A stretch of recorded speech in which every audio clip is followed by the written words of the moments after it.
ang Espiritu ng Panginoon ay sumasa akin. Sinugo niya ako para dalhin ang magandang balita sa mga inaapi. Sinugo niya ako para ihayag ang kalayaan sa mga bihag at ibalik ang paningin ng mga bulag. Para bigyang kalayaan ang mga taong naaapi. Ipahayag ang panahon ng pagliligtas ni Yahweh. Isiyas, Isiyas, masaya ako na nakasama ko kayo ngayon. Napaka-espesyal ninyong lahat. Umaasa akong ang susunod kong mag-aaral, tanungin din ako ng mga tinanong nyo at makikinig sila sa mga sagot ko.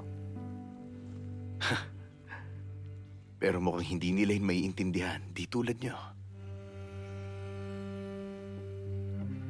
At sana, kapag dumating ang oras, sasabihin nila sa iba ang tungkol sa akin, katulad ninyo.